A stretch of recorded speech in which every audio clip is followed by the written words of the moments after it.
बिस्मिल्लाहिर्रहमानिर्रहीम। अस्सलाम वालेकुम। MTI 301 न्यूमेरिकल एनालिसिस इसकी आपकी फ़र्स्ट असाइनमेंट आ चुकी है और इस असाइनमेंट के डिफरेंट सेक्शन है।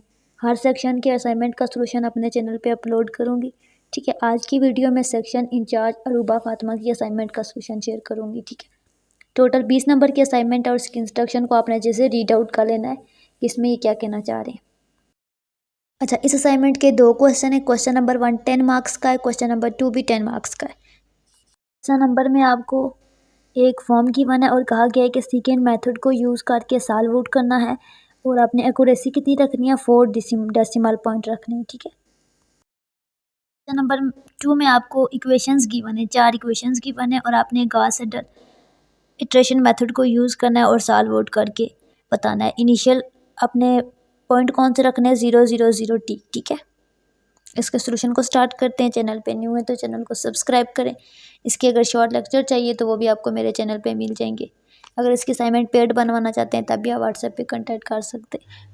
अच्छा, क्वेश्चन नंबर 1 में आपने सेकेंड मेथड को यूज़ करना है। ठीक है, ये क्वेश्चन गिवन है, ये इसकी इंटरवल गिवन है और इन्होंने ये मेंशन किया है कि 4 डेसिमल पॉइंट आपने लेने हैं। ठीक है, अब यहाँ पे सेकेंड मेथड का ये फार्मूला होता है। ठीक है, xn-1 fx1 माइनस fx। ठीक है, जो टर्म फाइंड आउट कर रहे हैं, ठीक है, उससे पिछली से पिछली, ठीक है, उसका function minus x1 fx0 fx1 minus fx0। अब यहाँ पे ये जो चीज़ गिवन है x0 वो 0 है और x1 हमारे पास क्या है, 1 है। ठीक है, अब हमारे पास फाइंड क्या करनी है, फर्स्ट इटरेशन।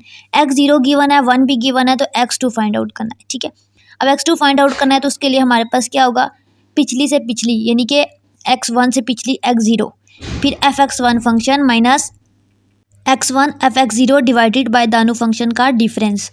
अब यहाँ पे देखें x0 हमारे पास 0 है, x1 हमारे पास 1 है, fx1 और fx0 हमारे पास नहीं है। ठीक है, तो fx0 fx1 को हमने फाइंड आउट करना है। अब फाइंड आउट करने का तरीका क्या है, उस फंक्शन के अंदर जहाँ पे भी हमारे पास x आता है ना, वहाँ पे x0 की वैल्यू पुट करनी है। x0 की वैल्यू क्या है, 0 पुट करना है। ठीक है, और जहाँ पे fx1 है यानी कि fx1 x1 की वैल्यू 1 है यानी कि x1 फाइंड करना है, सॉल्व आउट करना है, दोनों के आंसर आ जाएंगे। ठीक है, एक फंक्शन 1 आ गया, एक फंक्शन -3 आ गया। अब हमारे पास ये चारों चीज़ें आ गई हैं, इन चारों चीज़ों का इस फार्मूले के अंदर पुट करना है, सॉल्व आउट करना है और ये हमारे पास आंसर आ जाएगा x2 का -1 बाय -4। सॉल्व आउट करके आ जाएगा 0.25। ये फर्स्ट इटरेशन आ जाएगी। ठीक है, फर्स्ट इटरेशन गिवन थी, सेकंड ये थर्ड इटरेशन है। ठीक है, लेकिन हमने जो फाइंड आउट किया हमारे लिहाज से ये फर्स्ट है। अब हमने सेकंड इटरेशन फाइंड आउट करनी है तो इसके लिए क्या करना है, x2 फाइंड आउट कर लिया, x3 फाइंड आउट करना है। अब हमने लेना है x1 fx2 x2 fx1 fx2 fx1। अब हमारे पास x1 है, x2 भी आ गया है। ठीक है, fx1 भी हमने फाइंड कर लिया, fx2 फाइंड आउट करते हैं। ठीक है, इसके लिए सिंपली क्या करना है, उसी क्वेश्चन के अंदर जहाँ पे भी x आता है वहाँ पे x2 की वैल्यू को पुट करना है, जो कि हमारे पास है 0.25। पुट किया, सॉल्व आउट किया, कैलकुलेशन की और ये हमारे पास आंसर आ गया है fx2 का -0.2344। अब पॉइंट के बाद मैंने 4 वर्ड लिए हैं, 2 3 4 4, इससे अगले मैंने ख़त्म कर दिए क्योंकि इन्होंने कहा था कि आपने 4 डेसिमल पॉइंट लेने। अच्छा, नेक्स्ट क्या कह रहे हैं कि अब आपने सारे चारों चीज़ें फाइंड आउट कर ली, इन चारों चीज़ों को अपने फार्मूला के अंदर पुट किया, सॉल्व आउट किया और हमारे पास आंसर आ गया 0.1864, थर्ड इटरेशन। ठीक है, सेकंड इटरेशन हमने फाइंड आउट किया। अब यहाँ पे क्वेश्चन में मेंशन नहीं था कि आपने कितनी इटरेशन फाइंड आउट करनी है, जस्ट कहा गया था कि सेकंड मेथड को यूज़ करके आपने इस क्वेश्चन को सॉल्व करना है। अब इसकी जितनी मर्जी इटरेशन फाइंड आउट करो, इसे नेक्स्ट करो, इसे नेक्स्ट, इसे नेक्स्ट। ठीक, तो मैंने जस्ट यहाँ तक ही सॉल्व आउट किया। आप चाहते हो अगर इससे आगे करना हो तो वो भी कर सकते हो। ठीक है, नेक्स्ट क्वेश्चन नंबर 2 में ये आपको इक्वेशन गिवन थी और आपने इसको सॉल्व आउट करना है। तो इसका आसान सा तरीका है, सबसे पहले आपने क्या करना है, इस इक्वेशन में से 6x1 को एक साइड पे रखा, बाकी सारी टर्म को दूसरी साइड पे लेकर जाएंगे तो साइन चेंज हो जाएंगे। ठीक है, अब हमने क्या किया, इस 6 को, ठीक है, x1 के साथ जो 6 है इसको दूसरी टर्म पे दूसरी साइड पे हमने डिवाइड किया। ठीक है, तो 2/x2 डिवाइडेड बाय 6 होगा हमारे पास, तो ये हमारे पास कैलकुलेटर देगा आंसर 0.333। सेम हमने सबको डिवाइड किया 6 के साथ तो हमारे पास वैल्यू सारी पॉइंट में आ गई। इसको हमने इक्वेशन 1 का नाम दे दिया। अब x2 हमारे पास क्या है, नेक्स्ट सेकंड इक्वेशन में हमने 6x2 को इस साइड पे रखा, बाकी सारी टर्म को हम दूसरी साइड पे लेकर गए।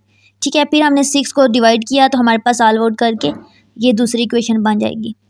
फिर हमने क्या किया, थर्ड इक्वेशन में 6x3 को एक साइड पे रखा, बाकी सारी टर्म को दूसरी साइड पर लेकर चले गए और साइन चेंज हो गया, सॉल्व आउट किया, हमारे पास ये इक्वेशन 3 आ गई। सेम यहाँ पे हमने 6x4 को यहाँ पे रखा, दूसरी टर्म को हम दूसरी साइड पे लेकर गए, साइन को चेंज किया, 4 इक्वेशन बन गई, यानी कि हमारे पास 1 2 3 4 इक्वेशंस आ गई हैं। अब हमें क्या करना है, इसको सॉल्व आउट करना है। इसमें हम वही मेथड इटरेशन वाला करते हैं, लेकिन यहाँ पे हमें कहा गया है कि इटरेशन अपने 0 0 0 0 रखनी है, यानी कि सारे पॉइंट 0 0 पुट करने हैं। तो हमने फिर इनकी बात को मानना है, ठीक है। तो हमने क्या किया, इक्वेशन 1 में जहाँ पे ये था, यहाँ पे हमने x1 x2 x3 को x4 को 0 रखा, तो ये सारी टर्म 0 हो जाएंगी, तो हमारे पास ये चीज़ बच जाएगी। सेम x2 में भी आपने सारे पॉइंट 0 0 पुट किए, तो जस्ट हमारे पास -1.5 आ जाएगा। सेम अपने थर्ड इक्वेशन में x1 x2 x3 की जगह पे 0 0 पुट किया, ये चीज़ ख़त्म होगी और आपके पास 2.5 आंसर आ गया। सेम आपने लास्ट में किया, आपके पास x1 x2 x3 वाली टर्म 0 होगी। 0 कैसे होगी, क्योंकि 0 किसी भी नंबर से मल्टीप्लाई होकर वो 0 हो जाता है, तो यहाँ पे कोई भी नंबर है ये 0 हो जाएगा और हमारे पास 4.5 आ जाएगा। ये था इस असाइनमेंट का सोल्यूशन। 2 क्वेश्चन थे, 10-10 नंबर के। आई होप ये सोल्यूशन आपके लिए बेनिफिशियल होगा। अगर आपको इसकी असाइनमेंट का सोल्यूशन चाहिए किसी और सेक्शन का, तो आप मुझसे व्हाट्सएप पे क्वेश्चन फाइल शेयर कर दें, या आप पेड बनवाना चाहते हैं तब भी कंटेक्ट कर सकते हैं। बाकी आपको कोई भी इशू हो, कोई भी समझ ना आया हो पॉइंट यहाँ पे, तो आप कमेंट सेक्शन में पूछ सकते हैं।